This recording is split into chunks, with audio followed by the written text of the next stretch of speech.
The full story of Galileo Galilei. Galileo Galilei, 1564 to 1642, was an Italian scientist whose work changed how people study the world. In simple terms, he was like a brave explorer of nature. His story begins in Italy, when he was a boy filled with curiosity about math, motion, and the night sky. From his early years to his old age, Galileo's life was full of exciting discoveries, proud moments, serious problems, and lasting impact on science. Early life and education. Galileo was born in the city of Pisa in Italy on February 15, 1564. He was the oldest of 6 children in his family. His father, Vincenzo Galilei, was a well-known musician and scholar. When Galileo was a small child, his family moved to nearby Florence. Even as a boy, Galileo loved learning and experimenting. He attended a local monastery school as a young teen, and in 1581 he went to the University of Pisa to study medicine. But medicine did not hold his interest. He discovered that math and nature fascinated him more than medicine. He decided to focus on mathematics and physics instead, even though his father preferred he become a doctor. By 1585, Galileo left the university without a formal degree.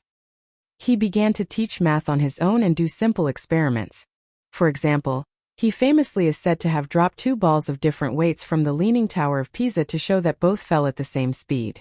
This was surprising to many people of the time, because Aristotle's ancient idea said heavier objects should fall faster. Galileo's idea, that heavy and light objects fall alike, would become a key step toward modern physics. After this, Galileo worked as a teacher. In 1588 he applied for a math professorship at the University of Bologna, but he did not get it. Instead, he gave popular public lectures on science. In 1589 he finally got a job as professor of mathematics at the University of Pisa.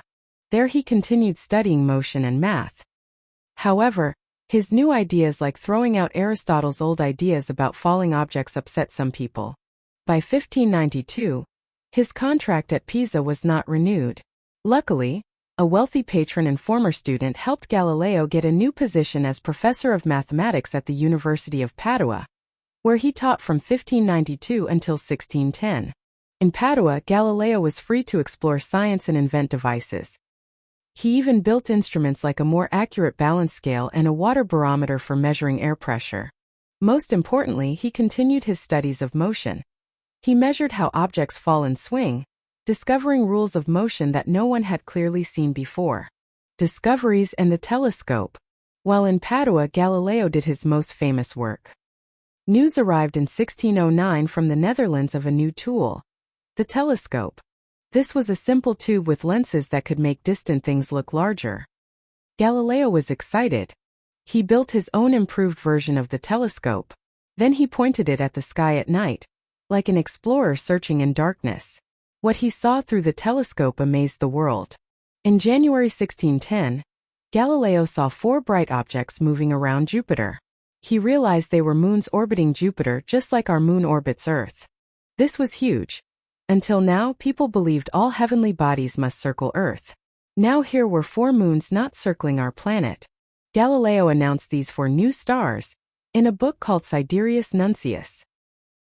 He called the moons the Medicean stars in honor of his powerful patron Cosimo de' Medici. This discovery made Galileo famous. He became a celebrity in Italy, and Cosimo II de' Medici named him mathematician and philosopher to the Medici court. Galileo did not stop there. With the same telescope, he saw that the moon was not a smooth, perfect sphere but had mountains and craters. He observed that Venus went through phases like the moon, from crescent to full. This meant Venus orbited the Sun, not Earth. He even spotted spots on the Sun and the faint band of the Milky Way made of countless stars. He saw the faint rings around Saturn. In short, he discovered heaps of new things about the sky.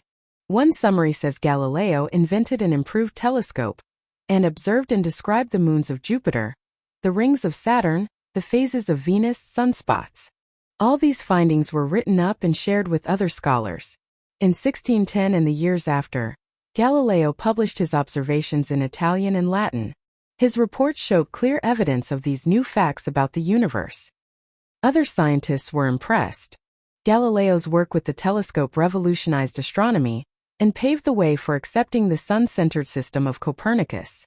Because of these discoveries, people began to call Galileo the father of observational astronomy, and even the father of modern science. Even as he gained fame, Galileo became a target of criticism from those who clung to old ideas. At that time, the accepted view was that Earth was the center of the universe and everything in the sky was perfect. But Galileo's observations contradicted that.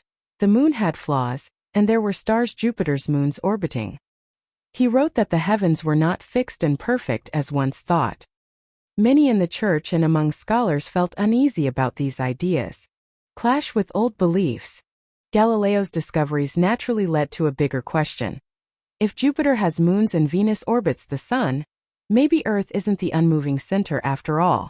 In fact, a theory called heliocentrism had been proposed a generation earlier by Copernicus. Galileo came to support the Copernican idea that the Earth and other planets move around the Sun. This view was very new and controversial. In 1616, the Catholic Church officially took a stand. The Church put Copernicus's book on a list of banned books, and Pope Paul V warned Galileo not to teach or defend heliocentrism publicly. For a while, Galileo complied and said he would not openly argue that Earth moves. But Galileo still believed in science and wanted to share his ideas. Meanwhile, Galileo continued working in Padua and later in Florence after 1610. His relationships with powerful friends grew. He was favored by Tuscany's leaders. But he also made enemies among church leaders who thought heliocentrism went against scripture and tradition. Despite the warning, Galileo wrote down his arguments in 1632 in a book called Dialogue concerning the two chief world systems. This book presented a debate. One character argued for the Earth-centered view, and another for the Sun-centered view. However, Galileo made his book clearly favor the Copernican, Sun-centered idea. He even gave the character defending the old view the name Simplicio, which sounded like simpleton. Many people in power took this as an insult. Moreover, the Pope at the time, Urban VIII, who had once been friendly with Galileo, felt personally mocked by the treatment of Simplicio in the book. Galileo's dialogue alarmed the authorities. In early 1633, the Roman Catholic Church summoned Galileo to Rome to stand trial before the Inquisition. The charge was serious. He was accused of heresy for defending the idea that Earth moves around the Sun. In that era, saying the Earth moved was considered a crime against church teaching. Trial and punishment. The trial of Galileo in 1633 was a tense and sad episode. An old man of about 70, Galileo faced a panel of judges who had the power to punish him severely. Under questioning, Galileo at first tried to explain that he was only presenting ideas for discussion. But the judges did not accept this. He was found vehemently suspect of heresy because he had supported heliocentrism. Under the threat of torture, Galileo was forced to renounce his belief. In court, he agreed more or less to abandon the Copernican theory. He even had to perform an act of sorrow, curses and all, to prove his loyalty to the Church's view. According to legend, as he left the courtroom, Galileo might have whispered in private, "Eppure si move," Italian for, "and yet it moves." This quote suggests that even though he had been forced to recant, he still believed the Earth orbits the Sun. From 1633 onwards, he was confined mostly to his villa near Florence. There he lived in relative comfort but could not teach or speak freely about his science. It was a dark time for him emotionally. After years of praise and success, he was now controlled and silenced by authority. Despite his confinement, Galileo's mind kept working. He continued to study motion and published one last great book in 1638. But he wrote quietly, often sending letters to friends about science. His vision worsened with age, and he became blind by 1638. Finally, on January 8, 1642, Galileo died in his home near Florence at the age of 77. Legacy and impact. Galileo's story did not end with his death. In fact, his ideas grew even stronger after he was gone. Many scientists found his work inspiring. For example, Isaac Newton, working decades later, used Galileo's laws of motion as a basis to develop his own theories of gravity and motion. Today, Galileo's findings are well known. We teach that objects fall at the same rate regardless of weight, that planets orbit the sun, and that the moon has mountains. Galileo's courage and methods also left a deep legacy. He insisted on testing ideas with experiments and math, instead of relying only on old books or authority. In this way, he helped create the modern scientific method, forming ideas and then checking them by observation or experiment. Because of this, many call Galileo the father of modern science. His telescope opened the sky to humans. His work showed that people can challenge old beliefs when evidence is strong.